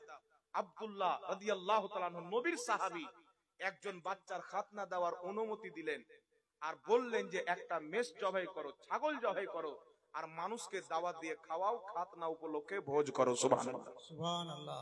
এই হাদিসের মান হচ্ছে হাসান, হাসান পর্যায়ের সহিহ হাদিস। যার কারণে ইমাম নববী রাহমাতুল্লাহ আলাইহি নিজের কিতাব শারহে মুসলিমের মধ্যে লিখছেন, খাতনা উপলক্ষে মানুষকে দাওয়াত দিয়ে খাওয়া দাওয়া করানো যায়। ইমাম ইবনে কুদামা নিজের কিতাব আল মুগনি, সৌদি আরবের ছাপ, সেই কিতাবের 5ম খণ্ডের মধ্যে লিখছেন, খাতনা উপলক্ষে মানুষকে দাওয়াত দিয়ে খাওয়া দাওয়া করানো মুস্তাহাব সওয়াবের কাজ। বিশ্ববিখ্যাত ইমামগণ নিজের কিতাবের মধ্যে লিখেছেন। আরেকটি কিতাব বলে দিই, যেই লামাযহাবী বলে খাতনা উপলক্ষে খাওয়া দাওয়া করা হারাম, তাদের সবচাইতে বড় ইমাম ইবনে তাইমিয়া নিজের কিতাব মাজমুয়া ফাতাওয়ার মধ্যে লিখছে, খাতনা উপলক্ষে দাওয়াত করা জায়েজ আছে। আরেকটি কিতাব আল ফিকহু আলা মাযাহিবিল আরবাআ, এই কিতাব মিশর থেকে প্রকাশিত। এই কিতাবের মধ্যে হানাফি, শাফি, মালিকি, হাম্বলি চারো মাযহাবের মতে খাতনা উপলক্ষে দাওয়াত দিয়ে খাওয়া দাওয়া করানো জায়েজ আছে। জোরে বলতে হবে সুবহানাল্লাহ, সুবহানাল্লাহ। এতগুলো ইমাম বলছে জায়েজ, আর কলকাতার বাদর বলছে হারাম। চিন্তা করছেন বাবা, এরা ইহুদি শরীয়ত প্রচার করছে। আল্লাহর কসম খেয়ে বলি, এদের ইসলামের সাথে মুহাম্মদ রাসূলুল্লাহর ইসলামের কোনো তালমেল নাই। কথা হচ্ছে, এ বলছে মক্কাতে নবী জন্ম নিলেন, মদিনাতে ইন্তিকাল করলেন, মক্কাতে মিলাদুন নবী বলতে কিছু নাই, মদিনার লোক জানে না আর বাঙালির লোক বুঝে নিল। তাহলে মক্কা মদিনাতে যদি মিলাদুন নবী না হয়, নাজায়েজ হয়ে যায়, তাহলে মক্কা মদিনার রাজধানী রিয়াজের মাটিতে সিনেমা হল উদ্বোধন করার জন্য ভারতের নায়কা সালমান খান আর শিল্পা শিল্পীকে নিয়ে গিয়ে সারা রাত্রি ড্যান্স করালো। তুমি তোমার শ্বশুরা শাশুড়িকে ড্যান্স করাও না? কি বলেন ভাই? ও যেমন যুক্তি দিচ্ছে, আমার যুক্তিটা মিলছে কিনা? আমি কি ভুল বলছি? শুনতে কড়া লাগলেও বলতে হবে। শুনেন, ও যদি বলে সৌদি আরবে হলে করবো, সৌদি আরবে এটা হয়েছে তো করো না। আমরা মাদ্রাসার উন্নতি কল্পে 1 বছর গান দিয়ে দেবো তোমার শ্বশুর শাশুড়ি ড্যান্স দেখার জন্য, গান দিয়ে দেবো। পরে কোন ভালো পীর সাহেব আল্লাহর নেক বান্দাকে ডেকে তওবা তিল্লাহ করে নেবো, ইনশাআল্লাহ মাফ করে দেবে। এরা হচ্ছে জাহিল, এদের বক্তব্য শুনে ঈমানকে নষ্ট করবেন না। কোন মায়ের লালের জন্ম হয়নি যে খাতনার দাওয়াতকে নাজায়েজ প্রমাণ করবে। যদি হিম্মত থাকে আপনার ইটাহার কি জিনিস, সারা পৃথিবীর কোন লামাযহাবী মৌলবীকে ফেস টু ফেস হলে ফেস টু ফেস বসান, অনলাইনে হলে অনলাইনে বসাই, দেখি কত হিম্মত আছে। বাংলাদেশ গিয়ে ফুটুর ফুটুর করে চ্যালেঞ্জ দিলে হবে না। ভারতের মৌলবীর সাথে বসো, এমন তাড়ান তাড়বে আর উলঙ্গ হয়ে যাবে জাতির সামনে। পৃথিবীর মানুষ বুঝতে পারবে যে ফেইজের রাজা আজ পর্যন্ত জারি আছে, কিয়ামত পর্যন্ত খাজা মঈনুদ্দিন চিশতির মাননেওয়ালা থাকবে। বলেন সুবহানাল্লাহ, সুবহানাল্লাহ, সুবহানাল্লাহ। এবার আপনাকে মিলাদুন নবীর দলিল দিয়ে শর্টকাট করে শুনেন বাবা, যেহেতু টাইম অনেক হয়ে গেছে, অল্প সময়। মিলাদুন নবী পালন করা যাবে কিনা? কিছু মৌলবী বলতে চায় যে জন্মদিন পালন করা খ্রিস্টানদের তরিকা, ইসলামে জন্মদিন পালন করা নয়। এ মৌলবী শরীয়ত বুঝে না। এ যদি ভালো জিনিস খেয়ে পড়াশোনা করতো তাহলে বুঝতো এদের ধর্মে যেগুলো পশু পাখির মাংস খাওয়া হালাল, ওদের পেশাব পাখানাও হালাল। গরু হোক, উট হোক, ছাগল হোক, মুরগি হোক। লামাযহাবীদের ইমাম ওয়াহিদুজ্জামা নিজের কিতাব হাদিয়াতুল মাহদির মধ্যে লিখছে, যেইগুলো পশু পাখির মাংস খাওয়া হালাল, তাদের পেশাব পাখানাও পাক এবং হালাল। তাহলে মুরগা আমাদের কপালে, মুরগার গু তাদের কপালে, এটাই তো প্রমাণ হয় তার মশলা অনুযায়ী। তো এইগুলো জিনিস খেয়ে যদি পড়াশোনা করে তো বিদ্যা শিখবে? কথা বলেন। শুনেন, নবী পাক সাল্লাল্লাহু আলাইহি ওয়াসাল্লাম নিজে জন্মদিন পালন করেছেন। লক্ষ্য করে শুনেন, মুসলিম শরীফের হাদিস, রাসূল পাক প্রত্যেক সপ্তাহ সোমবারে রোজা রাখছেন। সাহাবী জিজ্ঞাসা করলেন, ইয়া রাসূলুল্লাহ, আপনি প্রত্যেক সপ্তাহ সোমবারে রোজা কেন রাখেন? আমার আপনার নবী বললেন, ফিহি উলিদতু, এই দিনে আমি জন্মগ্রহণ করেছিলাম। সুতরাং নবী পাক রোজা রেখে প্রত্যেক সপ্তাহ নিজের জন্মদিন পালন করতেন। জোরে বল সুবহানাল্লাহ। সুবহানাল্লাহ, সুবহানাল্লাহ। এখন প্রশ্ন হলো, নবী তো রোজা রেখে জন্মদিন পালন করতেন, আপনারা বিরিয়ানি খেয়ে কেন করেন? মাংস ভাত খেয়ে কেন করেন? শয়তান তো সব রকম দোমড়াবে, সব রকম চক্রান্ত করবে।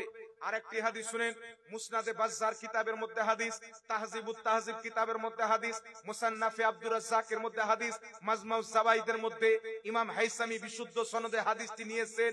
আল্লাহর নবী সাল্লাল্লাহু আলাইহি সাল্লাম 40 বছর বয়সের পর নিজের নবুয়াতকে প্রকাশ্য করেছিলেন, নবুয়াতের এলান করেছিলেন। নবুয়াতের এলান করার পর আল্লাহর নবী সাহাবাকে একত্রিত করে একটা ছাগল জবাই করলেন। আল্লাহর নবী ছাগল জবাই করলেন, নিজের জন্মদিনকে কেন্দ্র করে ছাগল জবাই করে সাহাবাকে খাওয়া দাওয়া করালেন। ইমাম জালালউদ্দিন সিউতি রাহমাতুল্লাহ আলাইহি নিজের কিতাব হুসনুল মাকসাদ ফি আমালিল মাউলিদ কিতাবের মধ্যে লিখছেন। ইমাম সিউতি রাহমাতুল্লাহ আলাইহি নিজের আরেকটি কিতাব আল হাবিলিল ফাতাওয়ার মধ্যে লিখতেছেন, আল্লাহর নবী নিজের নবুয়াতের প্রকাশ্য করার পর, নবুয়াতের এলান করার পর, যে নিজের জন্মের দিনকে কেন্দ্র করে ছাগল জবাই করে সাহাবাকে খাইয়েছিলেন, মুহাম্মদ রাসূলুল্লাহ ছাগলের গোশত খাইয়ে নিজের মিলাদ পালন করেছিলেন। জোরে বলতে হবে সুবহানাল্লাহ। তাই ইমাম জালালউদ্দিন সিউতি নিজের কিতাব আল হাবিলিল ফাতাওয়া 230 নম্বর পৃষ্ঠার মধ্যে লিখতেছেন, আল্লাহর নবীর মিলাদকে কেন্দ্র করে মানুষের খাওয়া দাওয়ার ব্যবস্থা করা, মাহফিলের ব্যবস্থা করা, জিকির আজকারের ব্যবস্থা করা, কুরআন তেলাওয়াতের ব্যবস্থা করা ইসলামে জায়েজ আছে। এই কাজের মাধ্যমে যারা নবীর জন্মদিন পালন করবে, আল্লাহ তাদেরকে সওয়াব দান করবে। জোরে বল সুবহানাল্লাহ। মক্কার ইমাম ইবনে হাজার মক্কি রাহমাতুল্লাহ আলাইহি নিজের কিতাব ফাতাওয়া হাদিসিয়ার মধ্যে লিখতেছে, যুগ যুগ থেকে মুসলমান মিলাদুন নবী পালন করে আসতেছেন। যেই ব্যক্তি নবীর জন্মদিনকে কেন্দ্র করে মানুষের জন্য পাক পবিত্র খাবারের ব্যবস্থা করবে, মাহফিলের ব্যবস্থা করবে, জিকির আজকারের ব্যবস্থা করবে, কুরআন তেলাওয়াতের ব্যবস্থা করবে, দান সদকার ব্যবস্থা করবে, এই সমস্ত কাজ নেকির কাজের অন্তর্ভুক্ত। সুতরাং যেই ব্যক্তি এইগুলো ভালো কাজের মাধ্যমে নবীর জন্মদিন পালন করবে, আল্লাহ তাদেরকে প্রচুর সওয়াব দান করবে। বলেন সুবহানাল্লাহ। আর একজন বিশ্ববিখ্যাত ইমাম, একজন ইমাম এরকম নাম আমি উল্লেখ করিনি, যাকে শুধু আহলে সুন্নাত ওয়াল জামাত মানে, লামাযহাবী যাকে ইমাম মানে, দেওবন্দি যাকে ইমাম মানে, সমস্ত উম্মত জিনাকে মুহাদ্দিস মানে, ইমাম ইবনুল জাওজি রাহমাতুল্লাহ আলাইহি 950 বছর পূর্বে নিজের কিতাব বায়ান ও মাউলিদিন নবী, মিলাদুন নবীর প্রতি 950 বছর পূর্বে একটি কিতাব লিখেছেন। সেই কিতাবের 55 পৃষ্ঠার মধ্যে লিখতেছে যে পুরো আরব শহরে, মক্কা মদিনা পুরো আরব শহরে তার পূর্ব দিকে, পশ্চিম দিকে, তার উত্তর দক্ষিণ দিকে চতুর সাইডের মুসলমান নবী পাকের জন্মদিনকে কেন্দ্র করে যখন নবীর মিলাদের দিন আসে, নতুন নতুন পোশাক পরে, গোসল করে, উযু করে, খুশবু আতর লাগিয়ে মিছিলের ব্যবস্থা করে, দান সদকার ব্যবস্থা করে, মাহফিল সাজায়। আল্লাহ তাবারাক ওয়া তাআলা নবী মুস্তাফার মিলাদ পালন করার বরকতে পুরো সাল তাদের প্রতি নিজের খাস রহমত নাজিল করে। জোরে বলতে হবে সুবহানাল্লাহ। সুবহানাল্লাহ, আল্লাহু আকবার।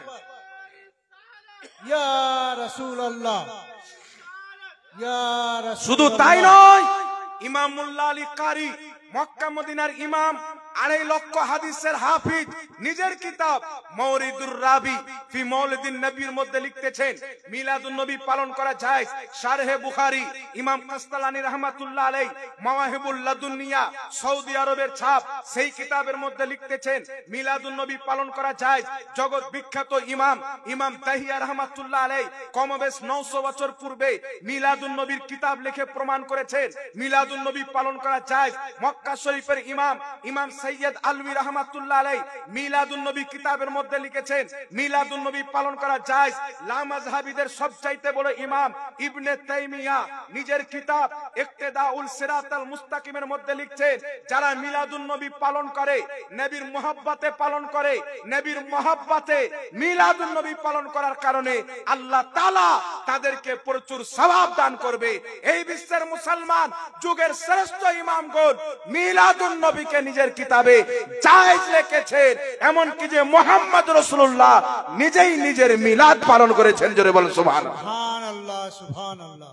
এই জন্য বিরাদ ইসলাম যারা বলে মিলাদুন নবী পালন করা না জায়েজ বিদআত, তাদের সবচাইতে বড় ইমাম ইবনে তাইমিয়া ইক্তেদাউল সিরাতাল মুস্তাকিমের মধ্যে লিখছে মিলাদুন নবী যারা পালন করে নবীর মুহাব্বতের কারণে করে, আর নবীর মুহাব্বতে করার কারণে আল্লাহ তাদেরকে প্রচুর সওয়াব দান করবে। তো বিদাতি যদি আগে হয় তাহলে লামাযহাবীদের বড় আব্বা তো বিদাতি, আর আব্বা যদি বিদাতি হয় তার চালা চামন্ডা যে মৌলবি বলছে মিলাদুন নবী পালন করা বিদাত, এ কি আর সুন্নাতি হবে?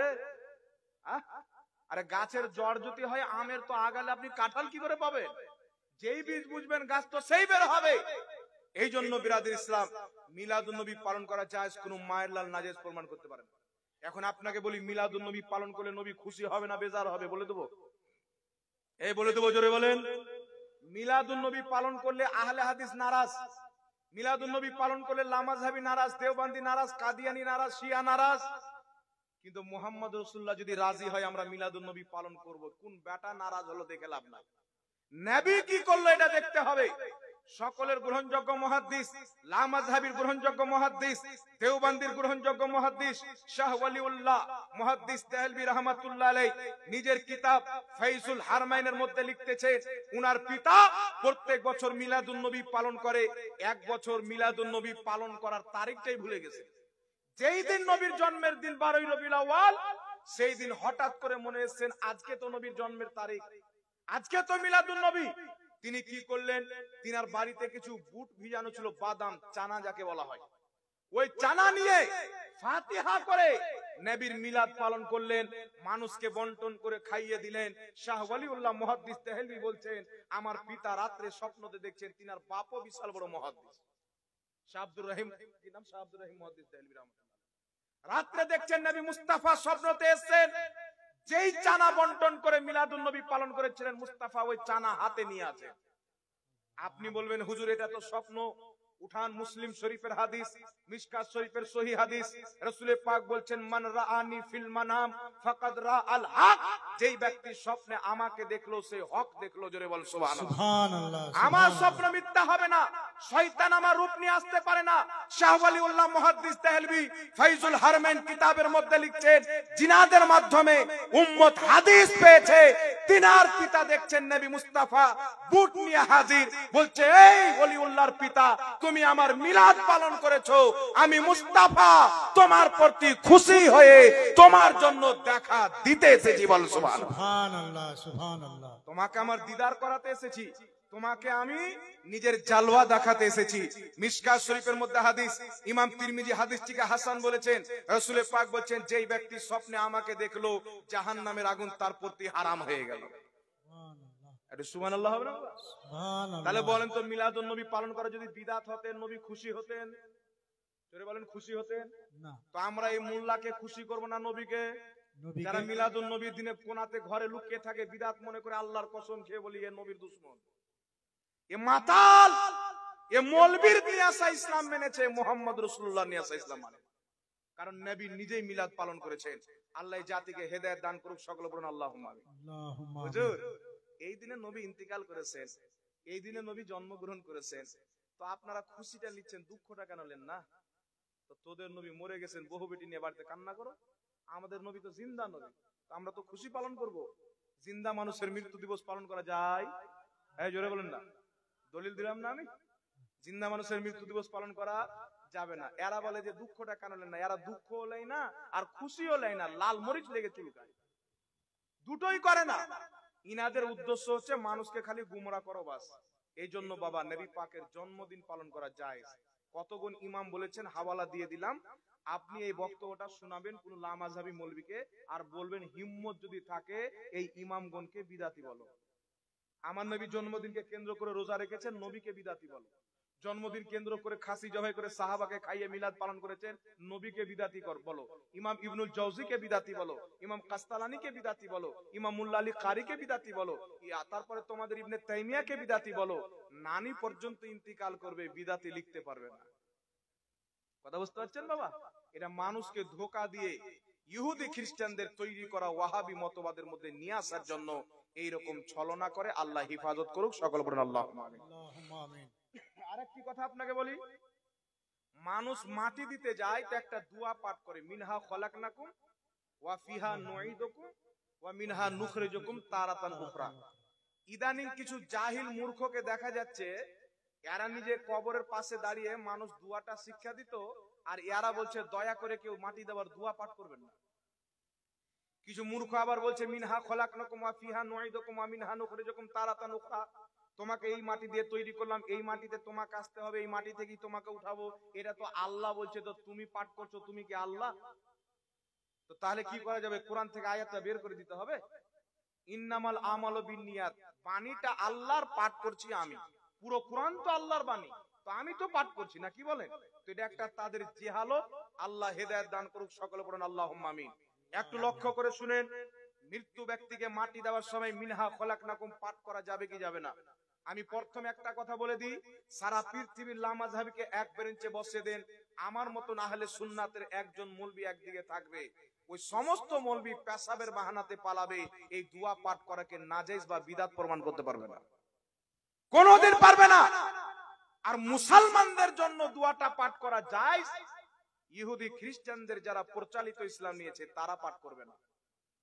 এখন দলিলটা নিয়ে নেন, কিতাবটির নাম মুসনাদে আহমদ, সবচাইতে হাদিসের কিতাবের মধ্যে বড় হাদিসের কিতাব মুসনাদে আহমদ। এই কিতাবের মধ্যে হাদিসটি যেই পৃষ্ঠার মধ্যে দিয়েছেন, ওই পৃষ্ঠার হাসিয়াতে লেখা আছে ইসনাদুহু হাসান, হাদিসের সনদ হচ্ছে হাসান। জোরে বলেন সুবহানাল্লাহ। আর হাসান হাদিস ইসলামের দলিল, উলামায়ে কেরাম সকলে জানেন। হাদিস কি? আমার আপনার নবীর মেয়ে উম্মে কুলসুম যখন ইন্তিকাল করলেন, আল্লাহর হাবিব মাটি দেওয়ার সময় পাঠ করলেন মিনহা খলাকনাকুম ওয়া ফিহা নুঈদুকুম ওয়া মিনহা নুখরিজুকুম তারাতান উখরা। আল্লাহর নবী নিজের মেয়েকে মাটি দেওয়ার সময় এই দোয়া পাঠ করলেন। হাদিসটি হাসান। এখন আপনারা বলেন, যারা বলে পাঠ করা যাবে না, এরা নবীর দিন নিয়েছে না কাঠমোল্লার দিন নিয়েছে? বিচার আপনারাই করেন। এরা মুসলমান নয় বাবা। নামাজ পড়লে হবে না। আমি আপনাকে বলে দিলাম, যতই নামাজ পড়ো, রাসূলুল্লাহর সুন্নাতকে যদি অপমান করে, জায়েজকে নাজায়েজ বলে, দাসা ওটাই হবে যেটা ইবলিসের দাসা হয়েছিল। আল্লাহর নবী মাটি দিলেন। শুনেন, সমস্ত লামাযহাবী যারা বলে এই দোয়া পাঠ করে মাটি দেওয়া বিদআত, লামাযহাবীকে বলবো, তোমাদের সবচাইতে বড় মুফতি আজমে সৌদি আরব ইবনে বাস নিজের কিতাব মাজমুয়া ফাতাওয়ার মধ্যে লিখছেন, তাকে প্রশ্ন করা হলো সওয়াল, মিনহা খলাকনাকুম ওয়া ফিহা নুঈদুকুম ওয়া মিনহা নুখরিজুকুম তারাতান উখরা ইনদা দাফান। হুজুর, মৃত্যু ব্যক্তিকে মাটি দেওয়ার সময় উক্ত আয়াতটি পাঠ করা কি? ইনি বলছেন, জবাব, হাজা সুন্নাতুন। মৃত্যু ব্যক্তিকে দাফন করার সময়, মাটি দেওয়ার সময় উক্ত আয়াতটি পাঠ করা সুন্নাত। জোরে বলতে হবে সুবহানাল্লাহ। সৌদি আরবের সবচাইতে বড় মুফতি, আহলে হাদিসদের মাথার তাজ, ইনি বলছে সুন্নাত, এই বেটা বলছে বিদআত। তাহলে এদের ফতোয়া অনুযায়ী ওদের সবচাইতে বড় মৌলবী বিদআতি, জাহান্নাম চলে গেছে, নাকি বলেন? শুধু তাই নয়, সকলের গ্রহণযোগ্য মুহাদ্দিস ইমাম নববী রাহমাতুল্লাহ আলাইহি নিজের কিতাব আল আজকার 47 নাম্বার পৃষ্ঠা, বাইরুত লেবাননের ছাপ, সেই কিতাবের মধ্যে লিখতেছেন কিভাবে মাটি দিবে। তিনি বলছেন, প্রথম লোক মাটি দিবে মিনহা খলাকনাকুম, আরেক লোক মাটি নেবে ওয়া ফিহা নুঈদুকুম, আরেক লোক মাটি দিবে ওয়া মিনহা নুখরিজুকুম তারাতান উখরা।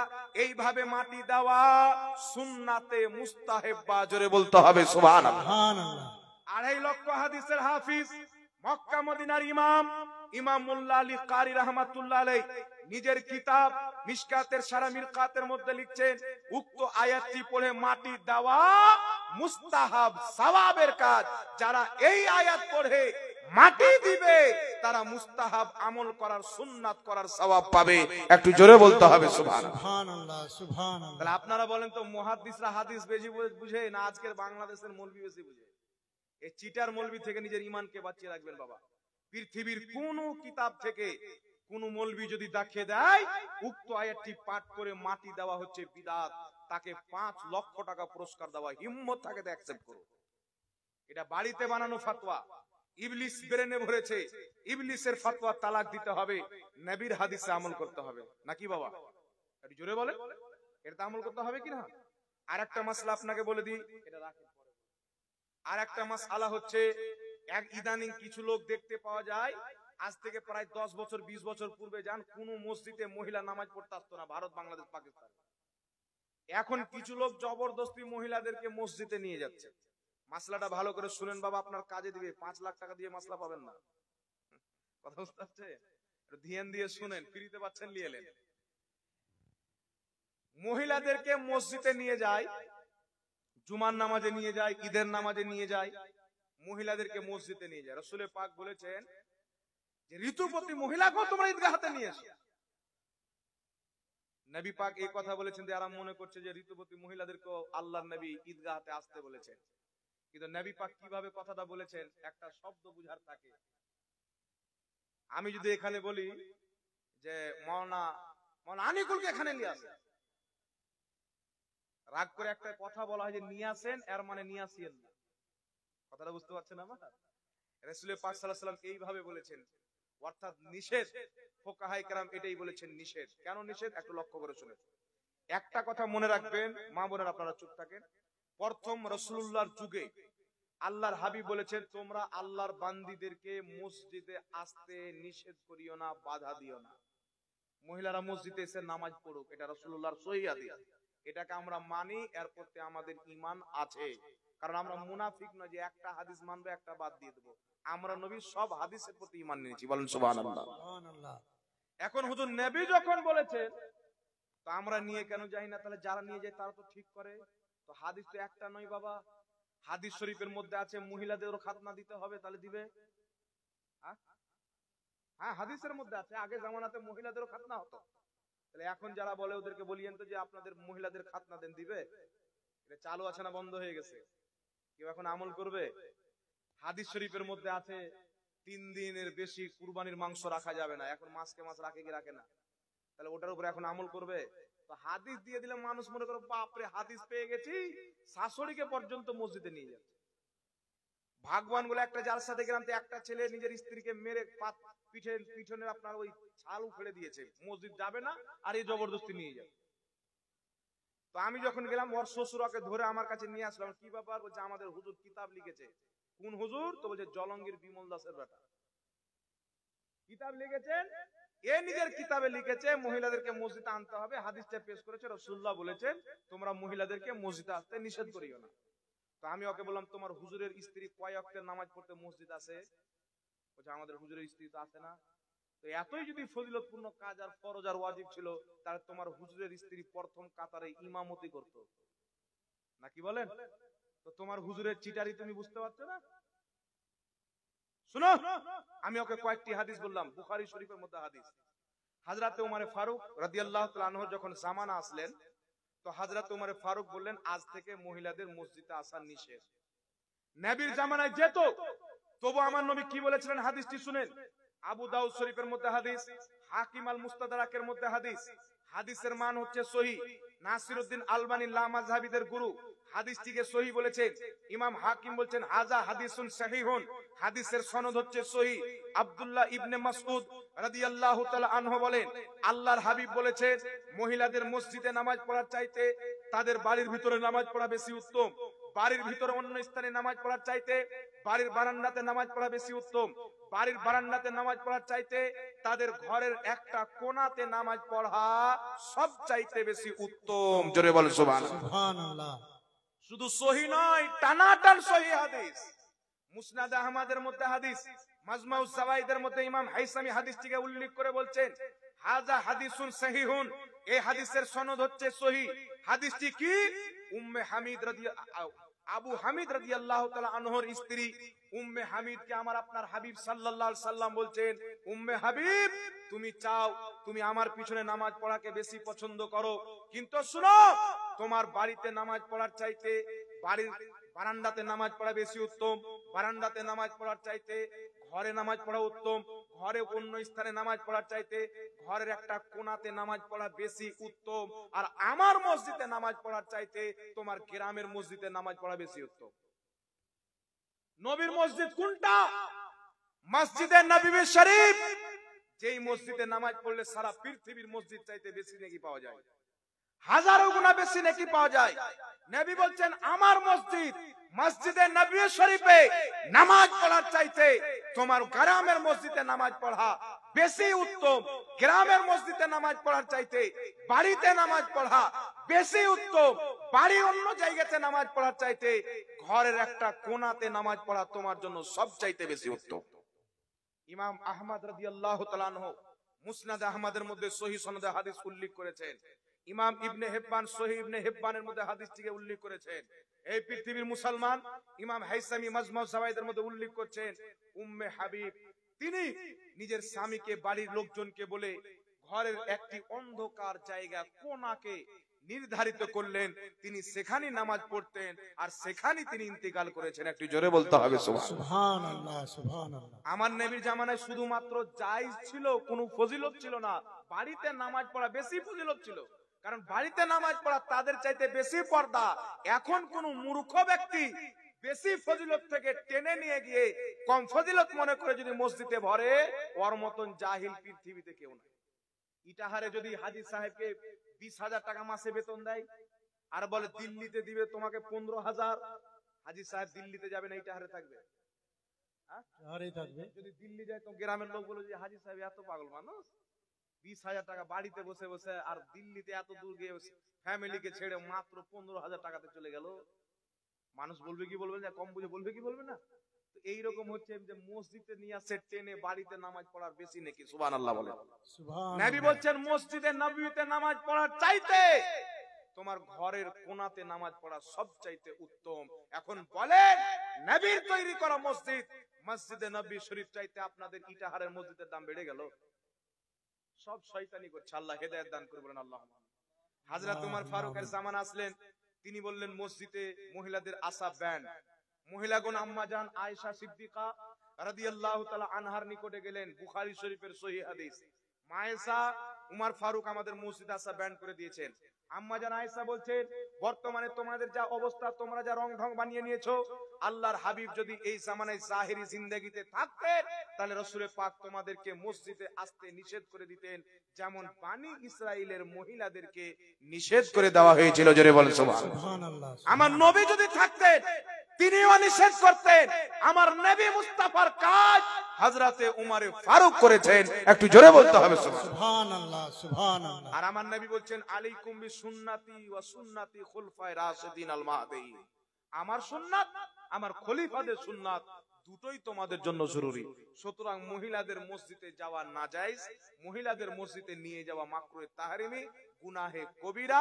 আল্লাহ হেদায়েত দান করুক, সকলে পড়ুন আল্লাহুম্মা আমিন। আল্লাহুম্মা আমিন। তাই মা বোনদেরকে বলবো, আপনারা ঘরের যত কোণাতে বেশি নামাজ পড়বেন সওয়াব তত বেশি পাবেন।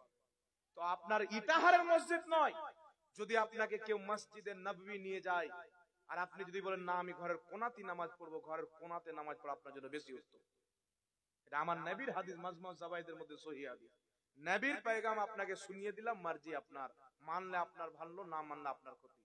যদি আপনি বাড়িতে নামাজ পড়েন নবীর হাদিসও আমল হবে, নবীর খলিফার হাদিসও আমল হবে। কথা বুঝতে পারছেন বাবা? আল্লাহ পাক বুঝার তৌফিক দান করুন। তাহলে হজ করতে গিয়ে মহিলা যে মক্কা মদিনাতে নামাজ পড়ে, তো হজ করতে গেলে ওটা একটা জারুরত হয়ে গেল, ওটা একটা হাজার জরুরত হয়ে গেল। যেমন কোন মানুষের যদি দুটা ট্যাং না থাকে, তার জন্য মসজিদে গিয়ে জামাত ধরাটা ওয়াজিব আর থাকে না, সাকিত হয়ে যায়। কথা বুঝতে পারছেন? একটা জারুরত হয়ে গেল।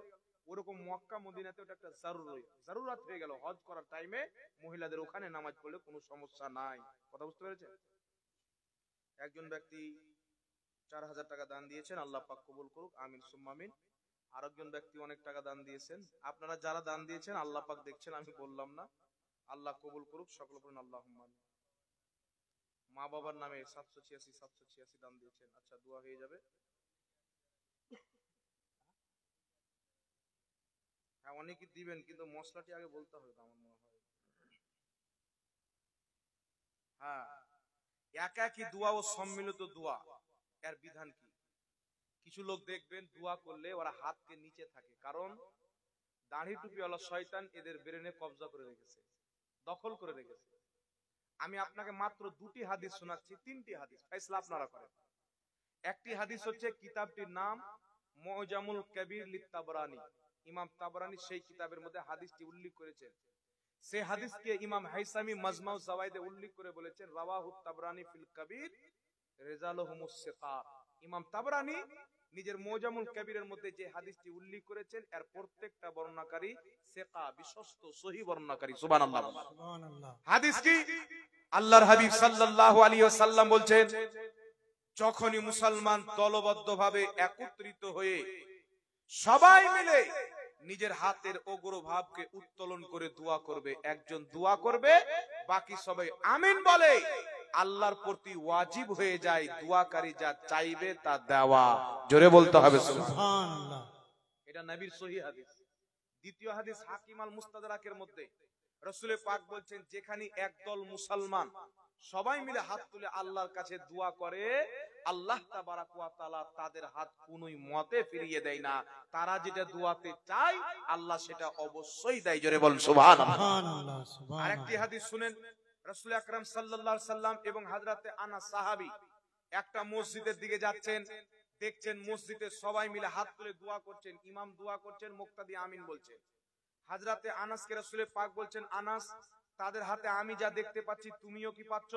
হযরতে আনাস বলছেন, হুজুর কি দেখতে পাচ্ছেন? আল্লাহর হাবিব বলছেন, তারা সম্মিলিতভাবে হাত তুলে দোয়া করছেন, আমি তাদের হাতে নূর দেখতে পাচ্ছি।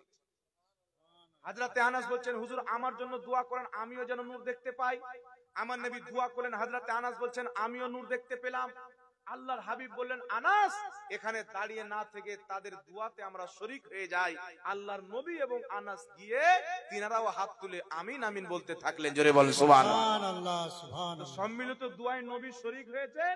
আর কিছু দাড়ি টুপিওয়ালা শয়তান মৌলবি মানুষকে বলছে সম্মিলিত দোয়া করলে জাহান্নামে চলে যাও, জাহান্নাম আর বাপ বানিয়ে রেখেছে। জান্নাত ওর বাপের, জাহান্নাম ওর বাপের, ওই নিয়ে যাবে। এরা জান্নাত বেটে বেড়াচ্ছে, কথা বুঝতে পারছেন? নবী সম্মিলিত দোয়াকে জায়েজ করেছেন। যেখানে মুসলমান দলবদ্ধভাবে সবাই মিলে হাত তুলবে, একজন দোয়া করবে, বাকি সবাই আমিন বলবে, আল্লাহ তাদেরকে ওটা অবশ্যই দিবে। তারা যেটা দোয়ার মাধ্যমে চাইবে। আমার নবী আম হুকুম করেছেন, জালসাতে মুসলমান দলবদ্ধ হয়, জালসাতে সম্মিলিত দোয়া করা যায়। জানাজাতে মুসলমান দলবদ্ধ হয়, জানাজাতে সম্মিলিত দোয়া করা যায়। দাফনে মুসলমান দলবদ্ধ হয়, দাফন করার পরে সম্মিলিত দোয়া করা যায়। মসজিদে নামাজে মুসলমান দলবদ্ধ হয়, মসজিদে সম্মিলিত দোয়া করা নবীর হাদিস মোতাবেক যায়। জোরে বল সুবহানাল্লাহ। সুবহানাল্লাহ। সুবহানাল্লাহ। এখন কিছু বাদর বেরিয়েছেন, বলতে চাই নবী দোয়া করেছেন, তবে হাত তুলে দোয়া করেন। এক জায়গায় জালসা দেখেছিলাম, চিঠি দিয়ে পাঠাচ্ছেন, হুজুর হাত তুলে দোয়া কোনো কিতাবে নাই। আমি বললাম, বাড়ি গিয়ে তোমার স্ত্রীকে বলবে আমার পাও দুটা বেঁধে পাংখাতে লটকে দাও, আমি পাও তুলে দোয়া করব। বুঝতে পারছেন? এ কোন পাগলা কামলা জায়গায় হাত তুলে দোয়া নাই হবে? আপনার সামনে হাত পাততে লজ্জা লাগে না? এই মৌলবি যখন চান্দা চাইতে যাবে মাদ্রাসার, বাপ দাও বাপ দাও, ওর খালুর সামনে হাত পাততে যায়, আর আল্লাহর সামনে হাত পাতলে ব্যথা লাগে। এ মুসলমান সাবধান থাকতে হবে। ইহুদি মৌলবি ময়দানে নেমেছে, খ্রিস্টান মৌলবি ময়দানে নেমেছে, এর থেকে ঈমান বাঁচাতে হবে। আমি চ্যালেঞ্জ করে বলতে চাই, একটা নয় দুটা নয়, আমার জানা মতে 7টি হাদিস রয়েছেন আল্লাহর নবী ফরজ নামাজের পর হাত তুলে দোয়া করেছেন। বলেন সুবহানাল্লাহ। সুবহানাল্লাহ। কিতাবুস সুহাদের মধ্যে হাদিস, লা মাযহাবিদের গুরু আব্দুর রহমান মুবারকপুরি তোহফাতুল আহওয়াজের মধ্যে সহিহ হাদিস উল্লেখ করেছেন, আল্লাহর হাবিব নামাজ পড়ে মুক্তাদির দিকে চেহারাকে ফিরিয়ে দুইখানা হাত উত্তোলন করে দোয়া করেছেন। আল্লাহর নবী হাত তুলে দোয়া করবেন আর সাহাবায়ে কেরাম বসে থাকবেন।